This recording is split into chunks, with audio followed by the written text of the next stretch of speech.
जो ये नया वेरिएंट आया है JN.1, ये है तो पुराना अगस्त 23 में रिपोर्ट किया गया था।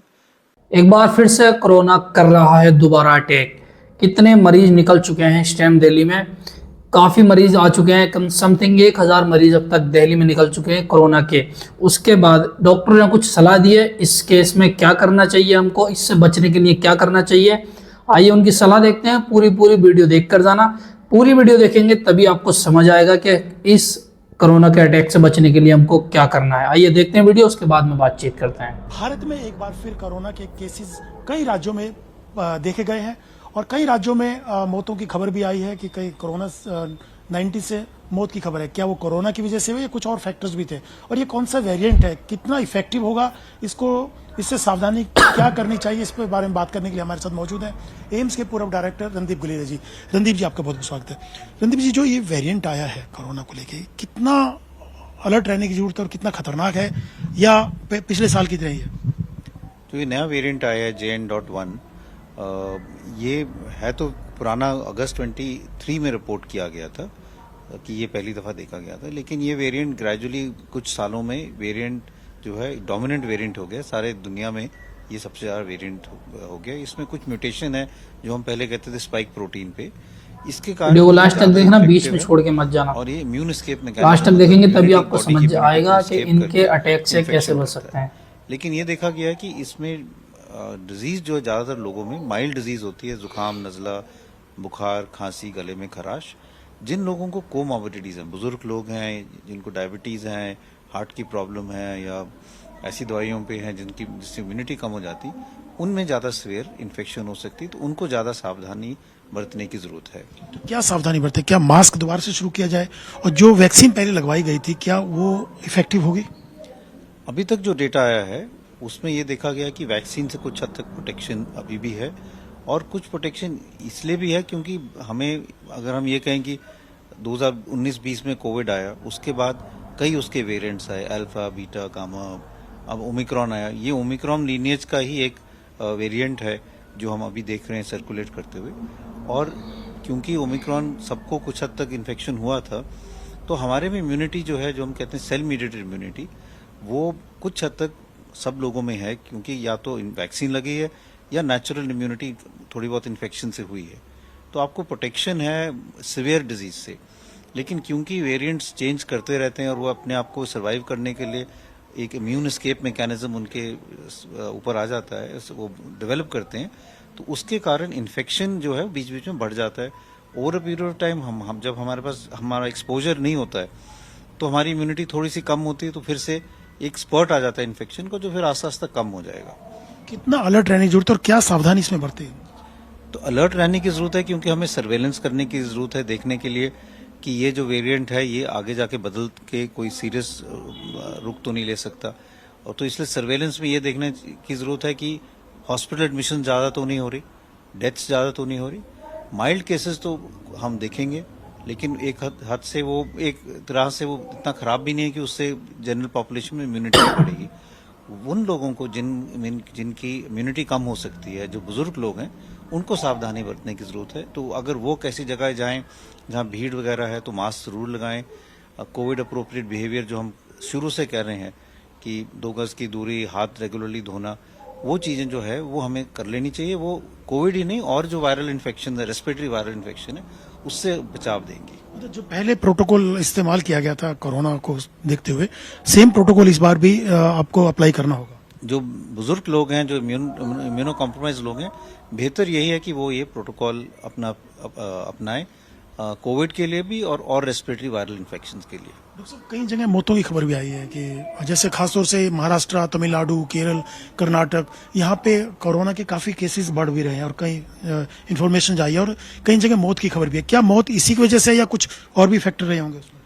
तो ये देखा गया है कि जो ओमिक्रॉन वेरिएंट्स हैं या और जो बाद के वेरिएंट्स हैं, उनमें जैसे मैंने कहा कि जिन लोगों की इम्यूनिटी कम है, जिन लोगों को ऑलरेडी कोमॉर्बिडिटीज हैं, उससे वो कोमॉर्बिडिटी भी ज्यादा खराब हो जाती है, और उससे जो पेशेंट की हालत है वो ज्यादा खराब होने से आईसीयू में एडमिट हो जाते हैं, या उनको कभी कभी वेंटिलेटर की जरूरत पड़ जाती है। तो मोर्टेलिटी डायरेक्टली, जैसे हम डेल्टा वेव में देखा था कि कोविड के कारण ज्यादा डेथ्स हो रही थी, कि जो हेल्दी यंग लोग हैं उनमें निमोनिया हो गया, ऑक्सीजन कम होगी। जो अब हम देख रहे हैं वो जिनको कोमॉर्बिडिटी ज़्यादा हैं, जिनकी एज ज़्यादा है और जिनकी इम्यूनिटी कम है, उनमें ज़्यादा चांसेस हो जाते हैं कि इन्फेक्शन से डेथ्स हो सके। लेकिन सिचुएशन थोड़ी अलग है। एक तो वैक्सीन लग चुकी है तो कुछ हद तक इम्यूनिटी है। दूसरा, हमें वायरस के बारे में ज़्यादा पता है। तीसरा, अब एंटीवायरल ड्रग्स भी अवेलेबल हैं जो पहले नहीं थी। शुरू शुरू में हम ये कहते थे कि HCQS दे दो, रेमडेसिविर दे दो, स्टीरॉयड्स दे दो। अब जब रिसर्च हुई है तो नए एंटीवायरल ड्रग्स अवेलेबल हैं जो उस वायरस के अगेंस्ट एक्टिव हैं। तो इसलिए ओवरऑल मोर्टेलिटी कम है, बहुत कम है मोर्टेलिटी।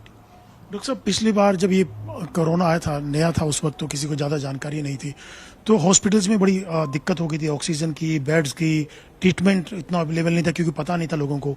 तो अभी दिल्ली सरकार ने भी गाइडलाइन जारी किया हॉस्पिटल्स के लिए कि ऑक्सीजन या बेड को देखते हुए इंतजाम पूरे होने चाहिए।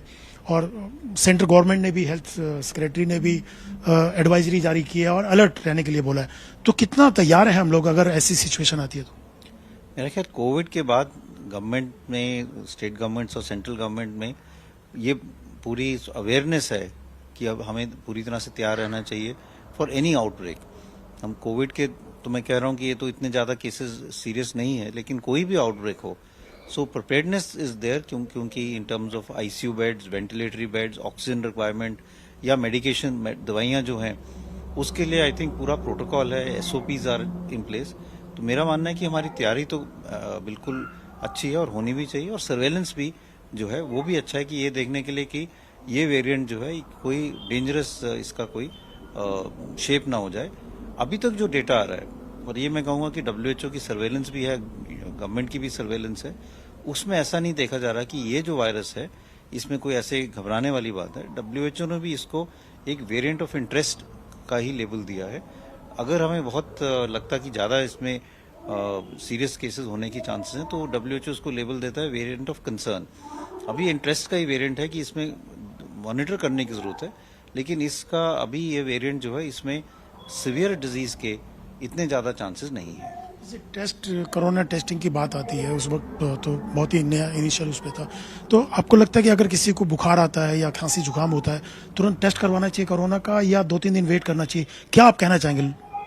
तो देखो, जिसको अगर जुकाम, नज़ला, खांसी है, वो आम फ्लू लाइक इलनेस है, उसमें ज़्यादातर लोग टेस्ट नहीं करा रहे। इन्फ्लुएंजा भी हो सकता है, H1N1 भी हो सकता है, कोविड भी हो सकता है। जिनको कोमॉर्बिडिटीज़ हैं या जिनका बुखार ठीक नहीं हो रहा, उनको टेस्ट कराना ज़रूरी है। और उसके दो कारण हैं। एक तो ये पता चल जाएगा कि आपको किस टाइप की इन्फेक्शन है, आपको क्या प्रिकॉशन रखने अपने लिए और अपने फैमिली मेम्बर्स के लिए। दूसरा, जैसे मैंने कहा, अब हमारे पास एंटीवायरल ड्रग्स हैं। जो फ्लू है, स्वाइन फ्लू हो, इन्फ्लुएंजा हो, उसके लिए अलग ड्रग है ऑसिलटेमावीर, जो टैमी फ्लू के नाम से जानी जाती है। और इसकी यहाँ जो कोविड के लिए भी अलग ड्रग्स हैं, पैक्सलोविड करके एक दवाई है, वो दे सकते हैं। तो एक दफ़ा अगर डायग्नोसिस हो जाए तो लोग टेस्ट नहीं करा रहे। इन्फ्लुएंजा भी हो सकता है, H1N1 भी हो सकता है, कोविड भी हो सकता है। जिनको कोमॉर्बिडिटीज़ हैं या जिनका बुखार ठीक नहीं हो रहा। देख ली दोस्तों आपने वीडियो, क्या देखा आपने? डॉक्टर ने सलाह दी है, इस सलाह को मानना चाहिए, क्योंकि ये इस पूरा जो है कोरोना से बचने का पूरा इन्होंने बताया है किस तरीके से आप बचोगे, इससे क्या क्या करना पड़ेगा आपको। ये सलाह माननी चाहिए ताकि अगर आपको ये बड़ी बड़ी बीमारियों से बचना है तो। और बाकी अपने आसपास सफाई रखें भाई, हाथ धोएं, आए जाएं तो, बाहर से आए तो, बाकी अपना मास्क उस्क लगा के रखें।